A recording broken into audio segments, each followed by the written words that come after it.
it's the last day of reading this book, of reading my book. And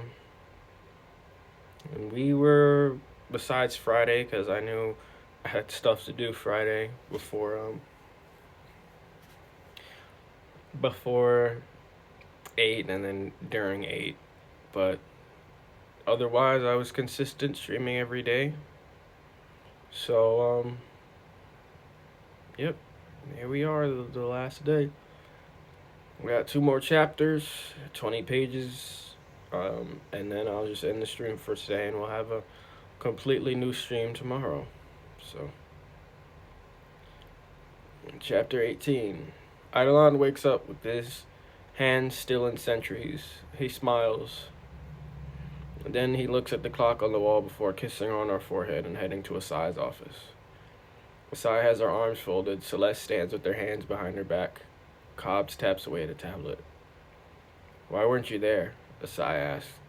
I was sitting by my girlfriend's side. I was waiting for her to wake up, Eidolon explains. Do you think she would have woken up if the invaders would have won? Eidolon doesn't answer. Answer the question, Mr. Howard. No. No what? No, she wouldn't have woken up. And do you think it's fair to your other fellow heroes that you didn't show up? No. How did she end up in the hospital? Celeste asked. Asai gives her a stern look. Eidolon as well, but a confused one. Some freak stabbed me with a serum or copy of it. Caused my powers to freak out and I was phasing in and out. Ava tried to help me and I put out a hand to keep her back, but my hand phased through. Then became solid, forming a hole in her chest caused by my hand, Eidolon explains. Asai taps Cobbs. Cobbs perks up and begins to pay attention to the conversation. Can you describe this freak? She asks. Kinda tall, wearing a tealish tank top, spiky brown hair, Eidolon lists, constricted eyes. Asai and Celeste look at each other. We arrested him last night, Asai informs.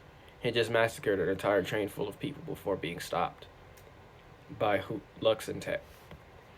Eidolon can't help feeling relief and smiling that his friend was out there stopping crime. Although they aren't fighting side by side physically, they were metaphorically. Well, because your powers were on the fritz, you might not have been any use to us on the battlefield. I'll excuse you this time, but next time we call you, you had better answer. Oh, you'll be joining our prison branch, Asai threatens. And go to Dr. Daiichi to see about your powers. Eidolon nods and before he walks out. What about the others that escaped? Like the guy that explodes, Cobb asks. Him specifically does not pose as a threat. Plus, he actually wasn't doing anything evil when we got him. Let him be for now. If we get any word of the others stirring up trouble, we will round them up as well, Asai says. Stay alert. Eidolon sits in a waiting room thinking that he didn't want to have to come back. He's bouncing his leg and looks at the empty seat next to him. Howard, Addison says as she opens the door. Eidolon follows her down the hall. What seems to be the problem, Mr. Howard? Some dick stabbed me with a copy of the serum, or a copy of it, and now my phasing goes in and out. Eidolon shows her his hand. She squints before speaking. Sorry to hear that, Mr. Howard. Eidolon enters the operating room. Dr. Daiichi raises his hands. Mr. Howard, so glad to see you again. Well, I'm not. My girlfriend's in the goddamn hospital because some asshole got a hold of your serum, Eidolon accuses. Dr. Daiichi looks at Addison, who nods. Apologies, Mr. Howard. We will fix you up right away. Now that we know your abilities, we can take the steps to cure this problem, Daiichi says. He walks over to his electric panel and moves some knobs and levers around. You don't have to inject me again, Eidolon asks. Not unless you'd like to receive more problems, Mr. Howard, Daiichi says. Eidolon gets on the table and Daiichi and Addison strap him down. They wheel him over to the chamber and close it. Daiichi walks back over to the panel and presses a button. Lights flash from the inside of the chamber, but Eidolon doesn't cry out in pain because it doesn't hurt. Addison walks up to Daiichi. It had to be a copy. Who else is making the serum? Or copying it? Daiichi questions Addison. And could there be more than one? Well, I have speculation as to who could be doing this, Addison says. A break. Isaac punches a wall and leaves a dent. He cries out. There's capital A's and R's and GH, but I'm not gonna say that out loud. Settle down, big guy, Nitro says calmly. What happened? That bitch ruined it. She ruined it. I would have won. He punches the wall again. That's enough punching. I know that's your thing, but punching bag. There are punching bags for that, Nitro says. John should have been my punching bag, but she interrupted our fight, Isaac says, calming down. Do you have a name? Ignitro asks. No, I know that she's a friend, part of their little team. She's the one in red, Isaac explains. Just found her. Ignitro says, pulling up his phone and showing a picture to Isaac. Ardentia, super strength, speed, durability, and flight. Man, this app is really convenient for people like us. I'll bet you want to find her. She's probably back at their base with John. I need to hurt her, Isaac says. Relax, I get your chance. Store some of that anger. Use it strategically, like when we finally get enough soldiers to attack the Delacroix, Nitro says. Is that our next step? Finding soldiers? Isaac asks. Not yet, pal. I think we gotta lay low for now. Where's this coming from? You're always ready to fight. I've been thinking.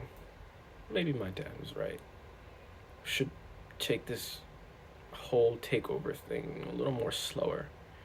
What's the point in him dying if you don't meet his goal with your vision? Isaac asks. Easy, Ignitro warns. The time will come, sooner than my dad had planned, but just a little later than I had.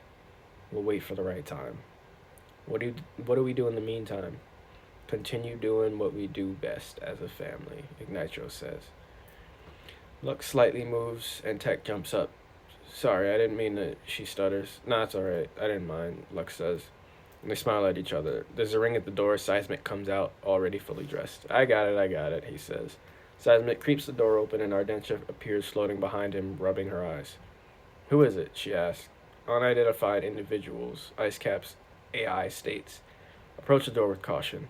Seismic opens it fully. Both his and Ardentia's jaws drop. Lux and Tech look over to them. Dude, you good? Lux asks. No answer. Lux and Tech look at each other before walking to the door and standing behind Seismic. Whoa, Tech says. Well, damn, did y'all carpool here? Seismic asks. Before them stand several heroes, most of which were with the Psy at the second invasion. They are all in costume and look somewhat battle-ready. The Psy sent us, the one with the shield said. Said you guys gotta come with us.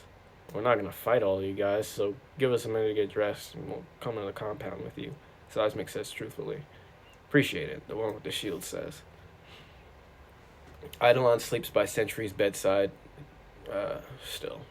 He's woken up by a nudge of her hand. Hey, wake up, she says. Tuck wakes up to the most pleasant surprise that his girlfriend has woken from her coma. He smiles and hugs her tightly. She strains. Still a little sore, babe. Sorry, I'm just happy I can touch you again. He apologizes. Then another break. Ignitro, these are the arcs ending for this book. That's why there's so many breaks constantly. Ignitro sits at his desk typing on a laptop with Isaac reading off it as well when there's a knock at the door. Come in, Ignitro says, moving the laptop to the side to focus on the person coming in. She walks in. Please, have a seat. She sits in the chair in front of Ignitro's desk. What can I do for you, he asks. I heard about you recruiting for an underground war, and I think I can be of use, she says. Glad to hear it, but before we can move forward with this, what should I call you, Miss Perry? But you can call me Elemental, Kendra says. Ooh, that'll be continued in the next book. That'll be fun to explore. Then another break. None of them were too injured by the council member, Apothea reports to Zael. Athens smiles. I'd expect nothing less from the Archangel Avatars, the demon says. Zael eyes him. Then perhaps it is time for you to introduce yourself. Then another break. That's also another build-up. So this demon Athen is going to introduce himself to the Archangel Avatars, supposedly, in the next book. So that's something. And obviously, this was already revealed, but Apotheo is not a good guy because he's working with these shady dudes one of which is a demon. So Dom stands, and then another break. Dom stands before 8 others in a dimly lit room. They are all in shadow. Archaeos, Terrace, and Xerax stand behind them. How did they fare? Figure asked. Well, but we still overpowered them until more of them showed up. Not the 7, but others like them, Dom says. Excuse me. We must commence at once. Xerax and Terrace may stay, for we do not need to lose them in the coming battle. Archaeos may join us. Xerax and Terrace leave the room and Archaeos joins the circle. It is time to commence the third invasion. And that's how the book ends. But there is another question mark chapter. That's technically chapter 19, but it does not. It takes place in the same universe, but it is a completely different planet. And I'm about to explain what the planet entails and everything, because it's an alien planet, so you have to world build, literally speaking. So yeah, you're not going to hear about Lux or any of the people you just heard about. These are all new characters coming in. But it'll be like a recurring thing at the end of each book, because it's building up to something in one of the major books. Destruction is one of the major books. Afterlife is another. And I want to say Unity and Trinity are major as well. But it's building up to Unity. The existence, chapter question mark. The existence of angels and demons does not hinder the existence of other types of beings out there in the universe. Technically speaking, the angels and demons are from their own separate dimensions, so when they come to Earth, they are described as aliens. However, besides them, there is life out there beyond human comprehension. There are gods that reside on Earth. There are also gods on other planets. One planet in particular is known for its gods. In a neighboring galaxy of the Milky Way, the Draconic Galaxy, there lies a planet in the center of the flame-shaped celestial body named Nebulon. The planet, like many other things on the planet, receives its name from the alien gods that made their home there, the Nebula Dragons, immortal alien dragon gods. In comparison to Earth, the planet is 3 times larger. However, many of the environments resemble that of Earth. Environments meaning ecosystems. I didn't know the proper word at the time, but I just heard it today, so that's what that also means. There are advanced cities, forests, plains, advanced cities, and then forests, plains, deserts. Some of the environments even have the temperature differences that shape the land around them, like the lava islands or the frost plains. But there are other environments not found on Earth, like the flame rain environments. Though it's a type of weather, it is jumbled together as an environment because the rain can appear in several different environments. But it is partial to one area of the planet due to the chemical makeup of the area. As the planet evolved and the nebula dragons tried shaping it, creatures of all shapes and sizes evolved with it, along with intelligent life, partially due to the input of the 2 head nebula dragons, the king and queen, Arrow and Wystilia. The king is a large, muscular being with broad shoulders and a beard that could put even the largest of Norse gods to shame. His skin is a sky blue, and much of it shows since he finds no need to wear armor or even clothes. The same goes for the queen. Her skin is maroon, and her hair flows much like the king's beard.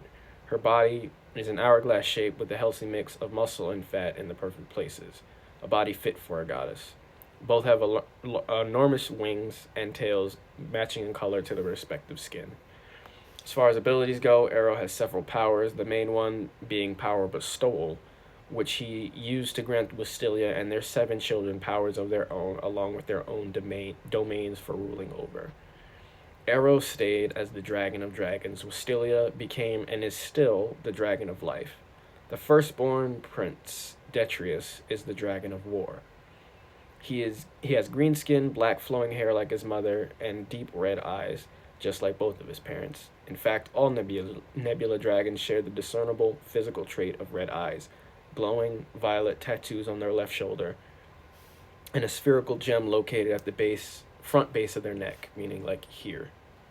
Um, in addition, they also have at least 2 wings and 1 tail, but not all of the dragons have them visible, meaning they can choose to hide them. Some of them, like Krygon the youngest, can even morph them. Detrius is a model son, next in line should anything happen to the king. Though he is loved by most of the beings on the planet, he is commonly known as the enforcer of the dragons, although they hired their own enforcers. Even the enforcers fear the firstborn. The main thing that the Nebula Dragons love about him is that although he is the Dragon of War, he tries his best to avoid any sort of conflict or completely eradicate the possibility of any.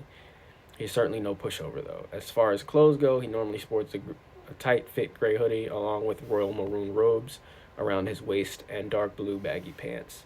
He likes to walk or fly barefoot as he sees shoes as a prison for his feet. He does hide his wings, but his tail moves freely. As far as his physique, he is thinner than his father by comparison, but by no means is he skinny. He's very muscular, and it still shows through his hoodie as the cloth takes the shape to his body. He also has a third eye on his forehead, normally only visible when his hair is pulled back or the wind is blowing.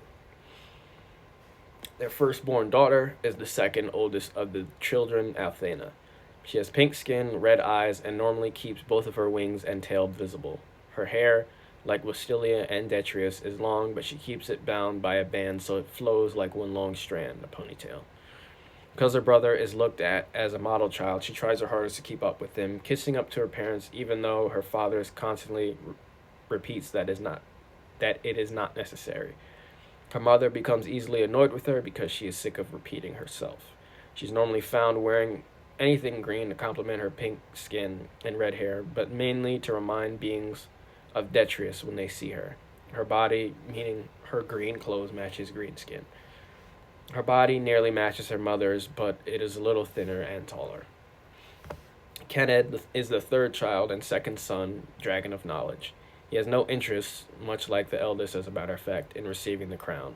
He'd rather learn all of the secrets of the planet had to offer. Once he is done with this home planet, he plans to travel off-world and study the Semigonics next before branching off to the rest of the galaxy. He consistently thirsts for knowledge, and if he is not in his room in the palace reading, then he can almost certainly be found in the Library of Cognition, found in the forest environment of the planet. One can imagine he is good friends with one of the intelligent aliens that developed on Nebulon. In fact, this race of aliens is hyper-intellectual, and they are called the Insights, and the representative is Percy. Percy, spelled Perrci, also happens to be the lead librarian of the Library of Cognition. Not only is the Insight friendly with Kenned, but Detrius, Arrow, and Wistelia, for they visit him often. Kenned's favorite clothes are not without a toga-esque top where one chest muscle is showing and the other is covered, so like that. Like Detrius, he wears royal maroon cloth around his waist, and he, like the other dragons, travels barefoot. As for his hair, it is also long but kept back and managed similar to Althena. His black hair is much shorter though, so it doesn't get in the way of him reading. He boasts his dragon wings, but hides his tail, believing in an inconvenience when sitting to read. The middle child, normally ignored, forgotten, mistreated, or all three in a big family setting. With him being given the domain of Dragon of Fire, he believed he was given the short end of the stick. He believed it pointless and redundant. Vatro felt this way until his mother and younger sister told him about the gems that lie at the base of their necks. The gems generate their fire, and with him having control of fire in any form, including normal fire, blue fire, which is, in my universe, healing fire, plasmic fire, violet flames used by the Nebula Dragons, hellfire, black flames used by the demons, holy fire, white flames used by angels, and a plasmic holy fire, so a combination of the violet flames used by the Nebula Dragons and the white fire used by the angels, which is a whitish violet used by a certain being by the name of Antithesis.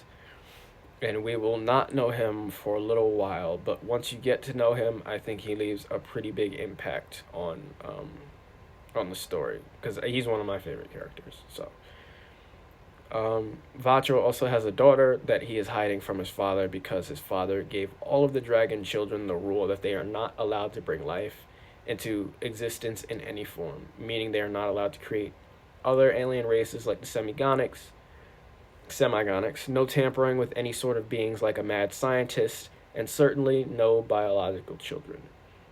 Only his younger sister Mara knows about her. He has two sets of orange wings and two tails. And then we go on to Mara. Mara, Dragon of Space, is the oldest of her twin sister Delia by only 6 seconds. She is the one that told her older brother Vatro about the benefits of being Dragon of Fire, and she is the one that also knows about his daughter. She likes being different from the rest of the dragons, and the most notable difference being her pattern of speech. While the rest of the family speaks in larger terms and a proper way as if they're trying to extend an essay, she speaks more straightforward. She normally wears a blue hoodie with a royal maroon accent color that matches her royal maroon bra, and a dark blue cap that matches her dark blue stretch pants that also matches her light blue ponytail hair. All of these colors go well against her neutral gray skin. She hides her wings and tail in a pocket dimension that she controls, being the Dragon of Space, contributing to her distance from her family members' mannerisms. Delia, wow, she is the shortest passage, and so does Kragon. Delia, Dragon of Death, is Mara's younger twin. Despite her domain, she is actually the most cheery of the dragons to a fault. She's the positive in every situation and can sometimes be naive, but the dragons need her positivity to balance out their grimness. She has violet skin, but unlike Mara, shows off her dragon heritage, meaning she boasts her wings and tail. The youngest, Krygon, Dragon of Darkness, is the most innocent of them. He tends to listen to his older siblings simply due to the fact that he hasn't existed as long as they have. He does what his parents tell him, but he's mostly shut in. He keeps himself wrapped in a gray hoodie, like his older brother Detrius, but it shadows every part of his body except his red eye. So Krygon is somebody else that we've read about already in the story. And I think his red eye is a pretty big hint as to who it is. So I'm not going to say it outright, but let's keep reading. The king and queen loved their children so much that they created an entire race of part dragon beings called the Semigonics. Semi-part Gonic dragon. They gave this race their own planet, a moon in the gravitational pull of Nebulon. However, due to the king and queen focusing most of their attention on their own children and the rest of the beings of the planet, the Semigonics went unchecked and became unruly. They became violent towards each other, and the king and queen knew it would only be a matter of time before the race they should have never been responsible for would come for them. But instead of wiping them out, the violent race was moved to a different, faraway solar system of the Draconic galaxy with the aid of Mara's gifts. Which is not true, because actually, yeah, this is not true, because in the because in some of the origins, they're still on the moon, and what happens to them happens on the moon. So maybe they get off like good behavior or something, and they're moved back. It doesn't chronologically connect, so I'm gonna have to change that.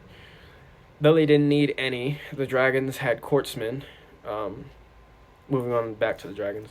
The dragons had courtsmen that supported them like any royal family. The Duchess that controls the military under the dragons. I think I got rid of her character because I didn't find her necessary. There is a duke, though. There's somebody that's married to one of the children. But he's not normally on Nebulon. He's revealed in the 8th book. Oh, wow. I might just want to tell you here, but he's not an important character, so there's for right now, so there's no point in telling. The Earl, the ruler of the Dusted City, the Baron, the ruler of the Scorched City, the Advisor, the male and female knights, and of course the jester Antic.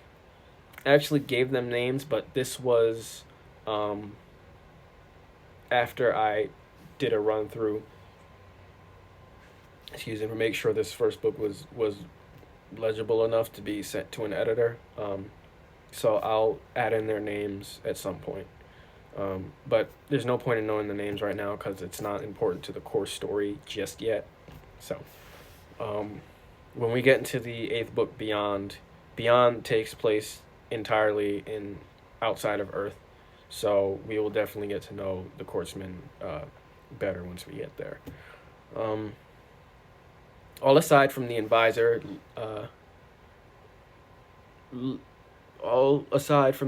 leave with the Prince Detrius. This is getting into the story. All aside from the advisor, leave with the Prince Detrius to seek out a traitor of the planet. They head towards. This should be a just completely different paragraph. There we go. That's better. That confused me. They head towards one of the many races on the planet. The Insights are one of these races, but are not a target of the court. Instead, they head towards the race known as the Legionnaires, mercenaries that the dragons have when their own military isn't enough to deal with the Duchess in control. Like I said, I got rid of that character, so I might just completely get rid of that sentence. The Nebula Dragons would be more than enough for any threat on their own, but most of them don't like using their overpoweredness to its full potential. First, there's the possibility of them destroying the planet. Second, the one that likes to fight and would be able to contain himself, Detrius, is sometimes off-planet doing Arrow knows what. Get it? God knows what, Arrow knows what, because he's the god of... Okay. Back on the subject of races, another prominent race on Nebulon is the Colossals. The Colossals are just that, colossal. They reside on the Lava Islands, a collection of islands, all with at least one volcano formed on it. These enormous beings are responsible for crafting the weapons that only the dragons are able to wield. They are made of metal only found on Nebulon, appropriate. Hey Dad, welcome to the stream. Thank you for coming by. They're made of a metal only found on Nebulon, appropriately named Nebula Metal. The Colossals make it so any weapon made for a dragon can only be called and wielded by that specific dragon. For example, Mara nor any other being cannot wield Detrius's nebula knives. The metal is black with blue accents running through it. The leader of the Colossals, Farius, regularly communicates with the dragons should they need any sort of meta weapons, but since Detrius is normally the only one fighting, they speak with him the most. Daddy and Lacoste. Hey, Dad. Then a break.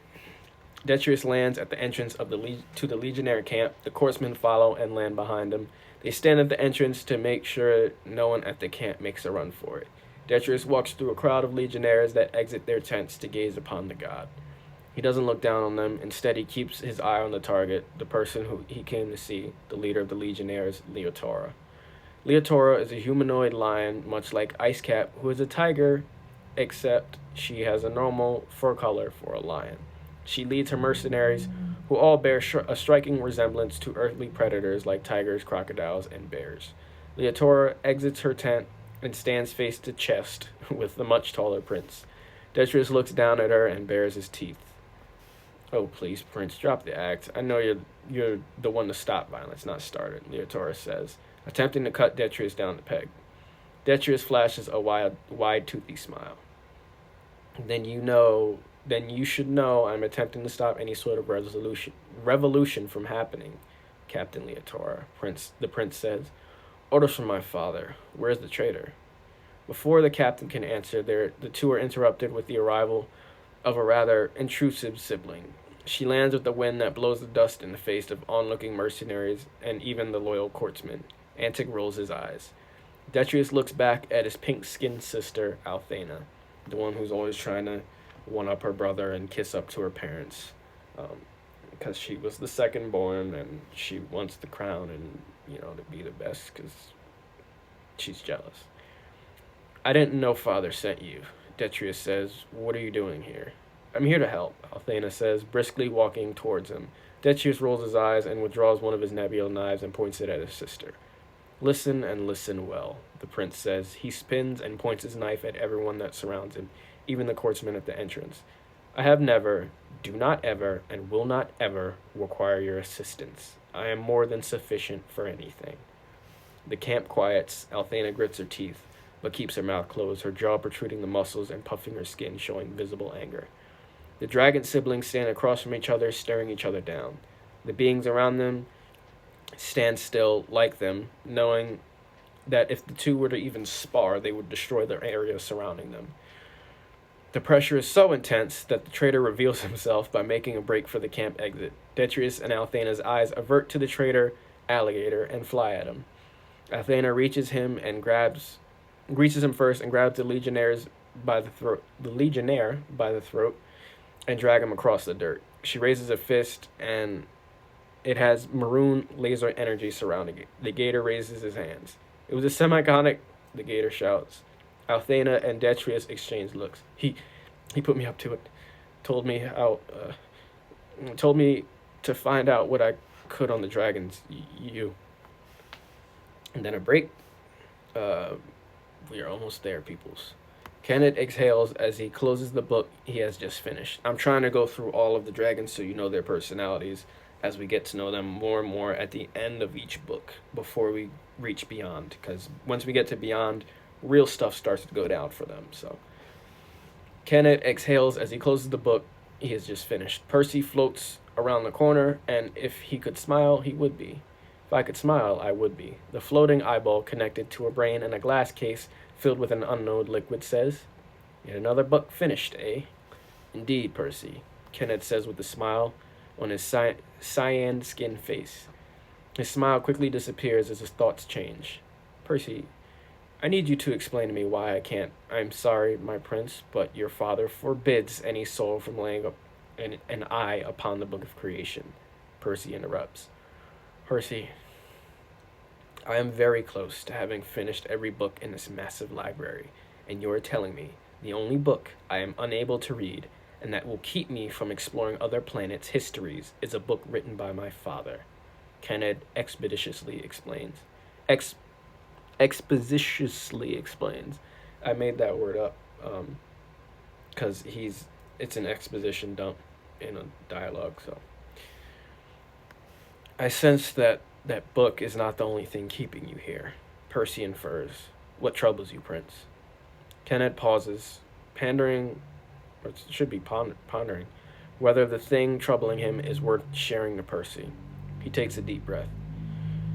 I have an ominous feeling that if I were to leave exploring this galaxy and the next, my family will fall, Kenneth predicts. Percy says nothing and waits for Kenneth to finish. Now, I know it sounds crazy. It is not, my prince, Percy now interrupts. No matter how much you believe, your family is not invincible. In fact, there are only 12 beings in this universe that are. I recently received this information from an oracle that a 13th is on the way.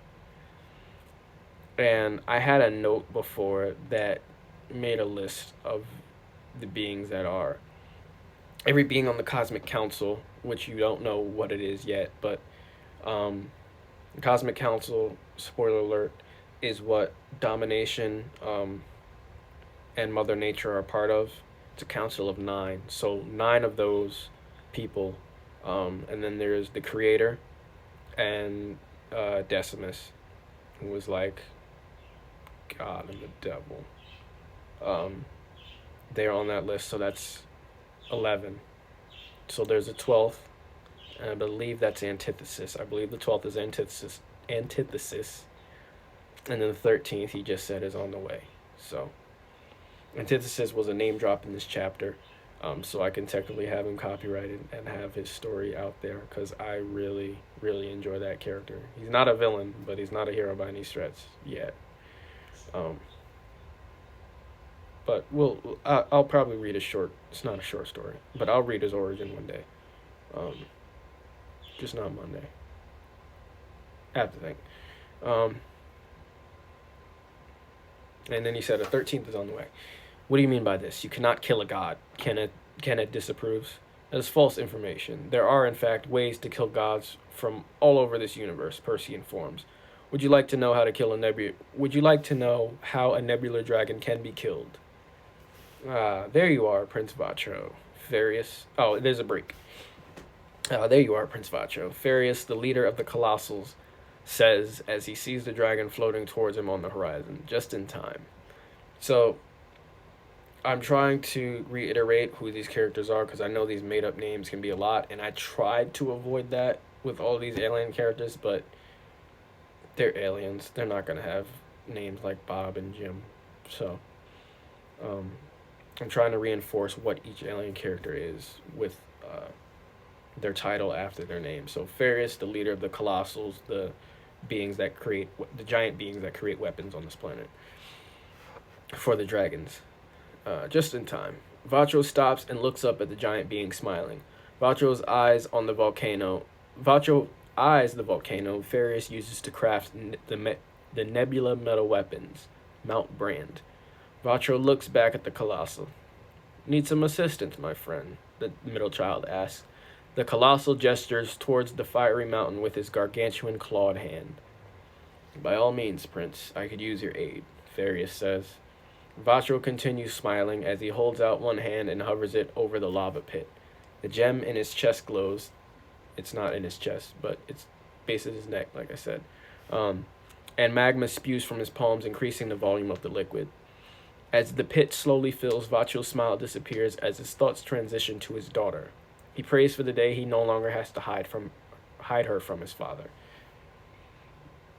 Excuse me. But what could bring about an understanding between him and his father about creating a child, let alone informing him on who the mother is? Vacho cuts the magma off as the lava fills to the brim and looks back up at Farius. Can you craft me a weapon, Farius? Vacho asks. Your siblings do not require weapons other than your oldest brother, Farius says. What troubles you, my prince? It is nothing, Colossal. I just craft me a great sword, one I can infuse my fires with, Vacho requests. So I also changed that. He has an axe later on, and he also gets gauntlets that he uses in battle. I'm not going to tell you who he fights, but yeah, that weapon was changed. But we are almost to the end. We have around 3 or 4 pages. Bear with me. Is there a shortcut we can take, Mara? Delia asks.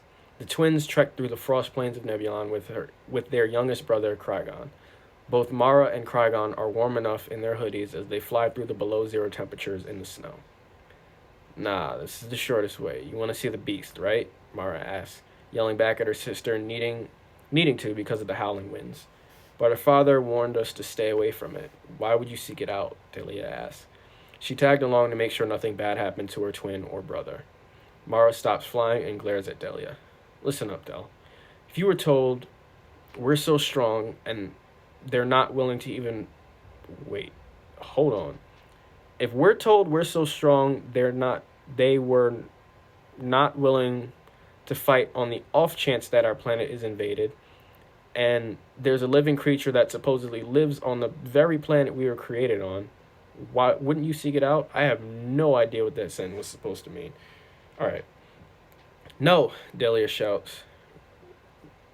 Well, we're going. Come on, Cry, Mara says as she and Krygon continue to fly off. Brother, why are you going too? Delia demands to know. Krygon looks back and flashes a grin. I'm bored. Delia looks back towards the direction they came from. She knows she could backtrack safely and tell her family, who'd send the Quartzmen after them. However, by the time she could get there, Mara and Krygon would have already found the beast. But her decision is made for her. Mara's risk communicator buzzes. Risk communicators are a gift of the Insights and given to the Dragon's Quartzmen, military, and legionnaires. They are prototypes and tend to short out occasionally to the Insights. Occasionally, so the Insights are trying to perfect them before releasing them to the rest of the public of the planet. On the communicator, Detrius's hologram pops up. The communicators only show what the backwards camera is pointing at, so Mara can see Detrius's face and some of his neck and torso. This is a bad time, D. Someone better be dead, Mara greets. Someone might be. We need your help.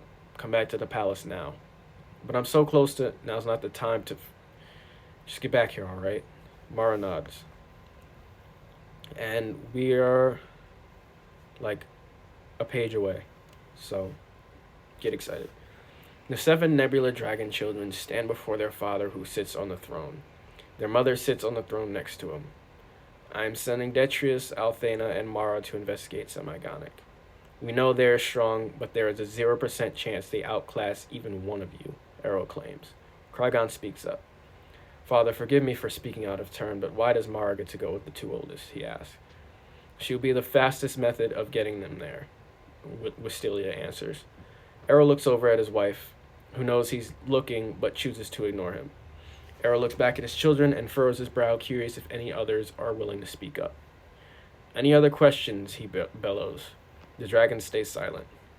The three of you move. Report back when you have further information. The rest of you are to stay in the palace until they return. The four other dragon children retreat to their rooms.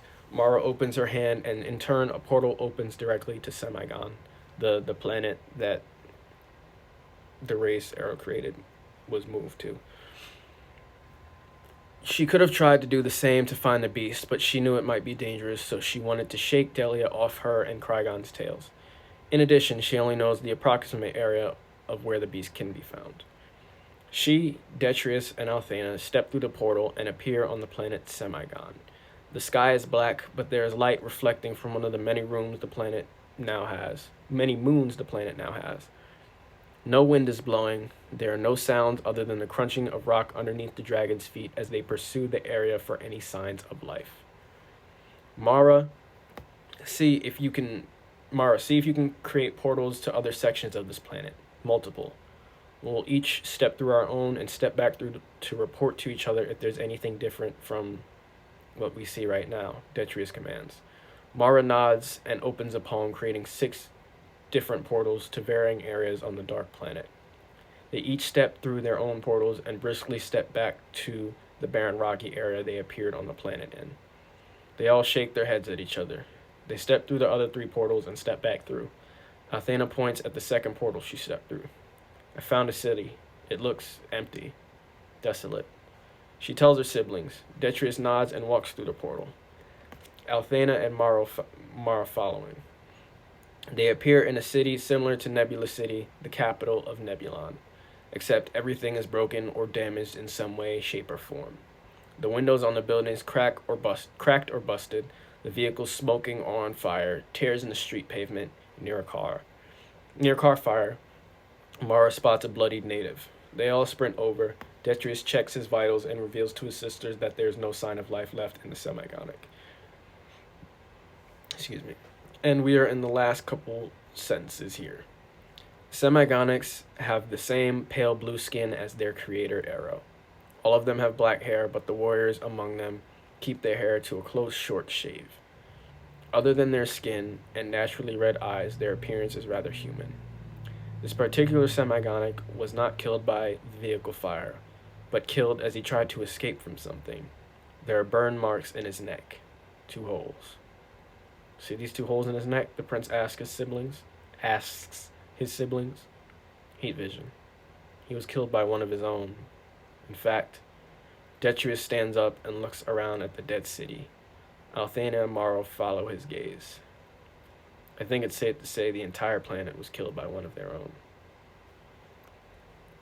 And that, people, is where the book ends. Then I have key character biographies where there's pictures and stuff of all the characters in the story with things like name, age, hair, color, eye color, personality, powers, physical description, relatives, marital status, alignment, base of operations, occupation, a bunch of stuff. But that's just for the reader to keep track of who's who, because I know this book has a lot of characters and it might be difficult to keep track of, which is why I try my best to describe them so they leave some sort of imprint in your mind. And like I said, as the story continues on in the next book or so, it'll be easier to keep track of who's who, I think. Well, in the next book, more people are introduced, but yeah. Um, so this is it. I will be streaming again tomorrow, though. Something different. I'll be recording from my computer screen, hopefully not my phone. But yeah, this was something. Thank you for everybody that supported me through this. Like I said, I'm not done streaming. Same time tomorrow, 8 p.m. Eastern. We'll just be streaming something different. But I thank you everybody that supported me through this. Anybody that stopped by, anybody that followed. Um, I will be mentioning follows in the next stream, and hopefully I'll be able to keep track of it during the stream, so I know, so I can give a shout out to whoever follows me during the stream. But if anybody followed me during the stream, thank you. I will show y'all next time. But thanks for watching, everybody. This has been congrats on a successful finish. Thank you, Dad. I appreciate it. Um, thank you everybody for going through this with me. Um, until the next book, but we'll still be streaming tomorrow, like I said. So, good night, everybody, and I will see you all tomorrow. This is Space Phoenix signing off.